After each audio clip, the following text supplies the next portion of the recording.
The path to mastery, or even just the road to getting a little bit better at something, can be a long one to travel, filled with different twists and turns and hardships. And even if you get to where you want to be, sometimes the results are not what you expect. There is an awful lot that goes into getting better at something, and I want to be clear, I'm not here to go over all of the practical slash mechanical things you could be doing to significantly boost your progress. Because there's so much of that out there in the world already, and the steps you need to take to follow your own path are going to be different because it depends on your goals and your topic or craft of choice. What I really want to do here is give you guys something to think about on your next walk or the next time you have a moment to yourself.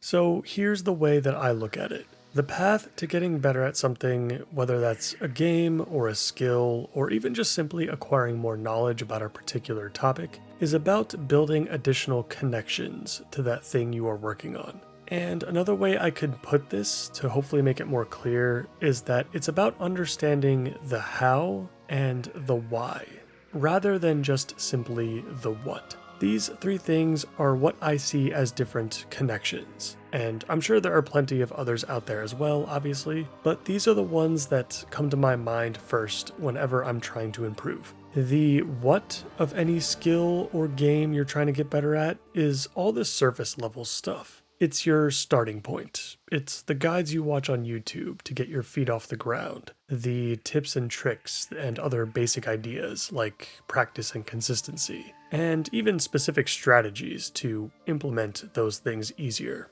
All of these things are obviously very important to your success. The what is a very powerful connection. But understanding how something works or why you're taking certain steps or actions, even if it doesn't necessarily seem like it translates into something practical or, measurable, is doing a lot behind the scenes. Our brains just do this thing with new connections that allow us to improve, even if we don't realize it. Like, if you're looking to get into something like painting, maybe, you might stumble across a video telling you what kinds of paints or brushes or canvases you should use. What kinds of techniques do you use to create the effect that you want? And that's all really awesome information. That's your starting point. But don't you think you would become a better painter, to take that next step as an artist, by taking the time to understand why those things are being used? Why certain types of paints or brushes or whatever can be good for beginners, etc. It's like you've been told these brushes are great for beginners, but why? What is it about the material of the brush or the handle that makes it great to use for someone who's just first starting out?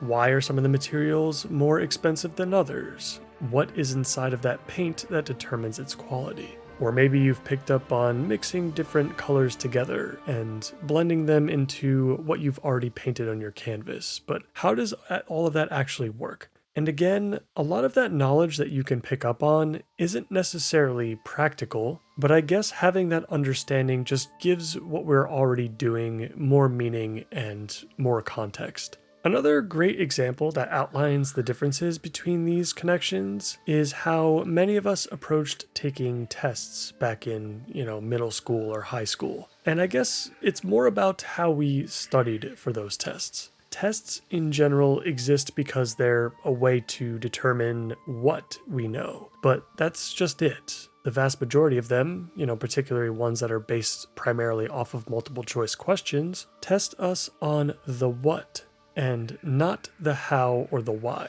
Which is why many, if not all of the exams we've ever taken have had basically zero lasting impact on our overall knowledge of the given subject. That's why something like flashcards are really good for test taking, but also awful at maintaining a lasting understanding. It's because it's a one-dimensional studying tool. You're only getting the what out of them and not the how or the why, which are the connections you actually need to solidify that information in a more permanent storage space in your brain.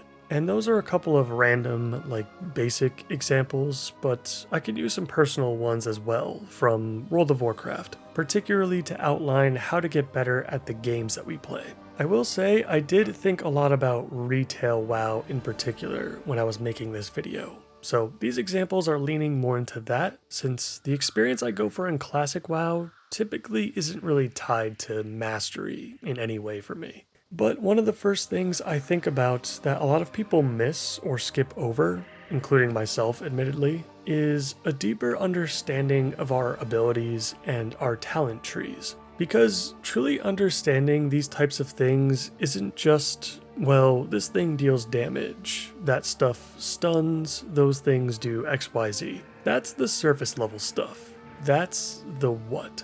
But even then, how many of us are guilty of watching guide videos from our favorite content creators and completely skipping over the talent selection of the video? Because why bother? We can just copy the talents we need for the content we are doing, memorize the rotation, and go. Even if you do stick around for those talent breakdowns, the creator will often only review the absolutely most important bits of each tree. And rightfully so, honestly, because most people are going to skip it. And actually, now that I'm thinking about it more, this could also improve your enjoyment of a class or a spec as well, like as far as understanding abilities and how talents work with each other. Recently, during Season 3 of the War Within patch, I was experimenting a bit with my Assassination Rogue as an example. And the example I can tie back to my Rogue is one of the conditions that are built into my AoE rotation as Assassination. And just bear with me here, I'm not going to go into super detail, it's all complex, it's all different, but I just want to go over a very basic interaction that is specific to this spec. What basically every guide will tell you to do is use Fan of Knives as your combo point generator when there are 5 or more targets. Otherwise, you press Mutilate instead, which, when I was picking up the spec for the first time, really confused me. If there are 3 targets in front of me, for example, why am I pressing the single target button that, when looking at these two abilities side by side, deals less damage, doesn't spread my poisons to the other targets, will probably generate less combo points in these situations, etc. Why would I press it? Most players picking up Assassination for the first time wouldn't even think about it. They would just press their buttons and be happy. But I'm stubborn, and I wanted to know why, so I got to the bottom of it. And it turns out it's actually very simple. One of our biggest AoE tools that we have as Assassination Rogues is called Caustic Spatter. It's a debuff applied to your main target with Mutilate, or Ambush, and it causes all of your nature damage. I know it says poisons, but ignore that. For some reason it just works with all nature damage actually. But it causes the nature damage you funnel into that target to deal AoE to everything else. Now, this by itself isn't enough to mean anything, because Mutilate doesn't deal any nature or poison damage to anything.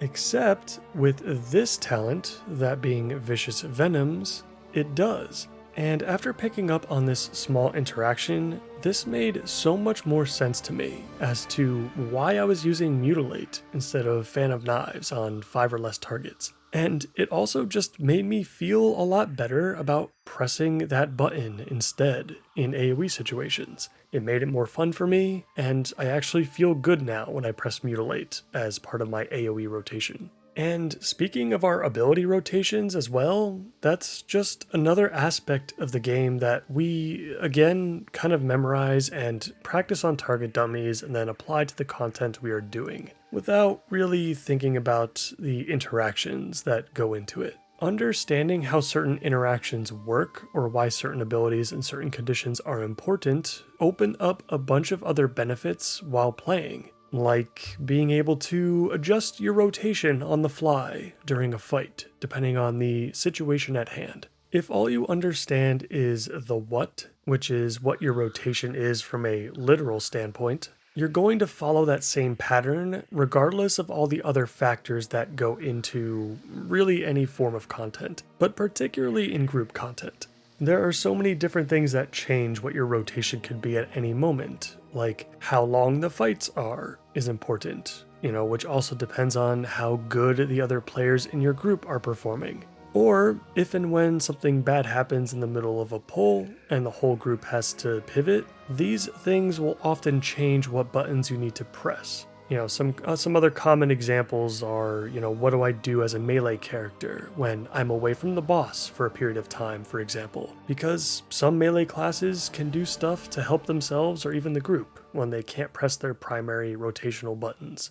By understanding your rotation in this way, you can actually pick up on stuff that guides may not provide at all or, go over. Very often, there are ways of making our rotations significantly easier to perform while only sacrificing like maybe 3% total DPS. And this is a really big one for me. I really hate overly complex rotations when there's just a simpler one available that really doesn't sacrifice all that much damage for doing it.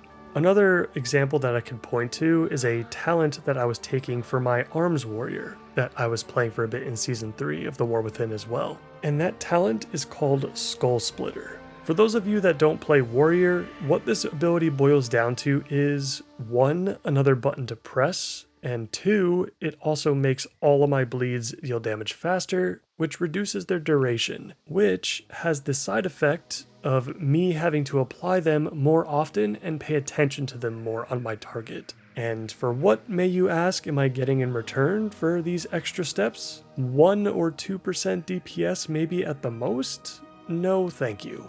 And honestly, and this is another good point, it is very often the case that we end up dealing more damage with the suboptimal build than the optimal one. Because in the case of my warrior, I'm really horrible when it comes to keeping track of dots, which is kind of why I wanted to play the warrior to begin with. And therefore, I would probably deal less damage with the optimal build than I would without it. But I wouldn't have known that if I didn't take the time to understand exactly how this, Skull Splitter talent worked, and how it interacted with my bleeds, and the amount of damage it was adding. There are a ton of other specializations out there that have an easier talent build and rotation option that you could use at the cost of maybe 5% damage or less. Which is a big difference if you're like a high-end player, like a Mythic Raider for example, but for a more casual player looking to get better, it's often much better for those players to use that build to start until they get more comfortable with their spec.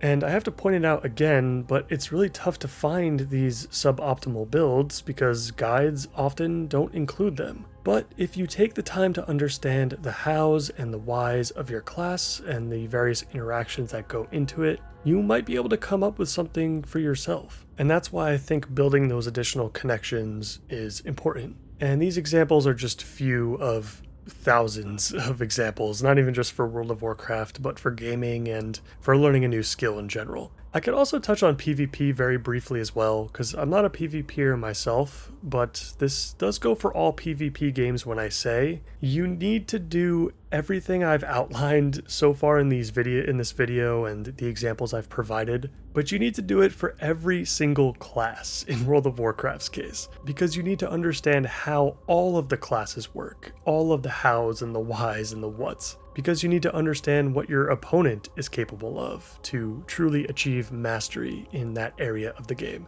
which is probably one of the biggest reasons why PvP in WoW is just so unapproachable right now these days. That and the add-ons, of course, but just understanding how every single class plays in order to compete at a higher level is just so tough. I also just want to point out that it's okay if you're the type of person to skip over this stuff. I do it all the time as well, especially for alt characters. This isn't a video about telling you that you should do any of this, but for anyone wondering how they can just get a little bit better at their class and the game, or just want to dig into exactly how a class or spec works, it can be fun to dive into. Seeking out the why and the how as opposed to just the what, allowing us to build additional connections to that activity or, that piece of knowledge we're trying to pick up. All of this to further our understanding, improve our memory, and just help the information become second nature. And I'll say this as well, because I think it's very relevant to getting better at something. Knowledge or skill in something isn't just about what you know, or even building the how or the why, as I've been mentioning this whole video. It's also about realizing when you're getting in your own way, which is really hard to notice and to accept, and there are so many little ways that we do this to ourselves. Even when we lay out everything that we need to do in order to accomplish our goals, there are steps taken on that journey that we avoid because they cause some sort of discomfort. And we will do literally anything, make up any excuse possible to not move forward with that step or find some way around it. And I understand that this is all much easier said than done. I struggle a lot with this myself, but to use WoW again as an example, and to leave you guys with some things to think about, if you lack the skills or the knowledge, be willing to look dumb or silly while you learn them. Throw yourself into Mythic Plus and fail. Brick some keys, get kicked out of the group, but become better in that process. Or if you lack relationships that you desire, a group of people to connect with, muster up the courage to reach out and build them. Take someone you enjoyed playing with and add them to your friends list, and reach out to them regularly to do some content together. Join that guild you pugged with, etc. And if you feel uncertain about anything on this road to improvement, be spontaneous enough to figure it out along the way. Sometimes throwing yourself at something without a plan can be a way to generate ideas for that plan that doesn't even exist yet. Many of us have the ability to accomplish what we want, but we constantly talk ourselves out of trying.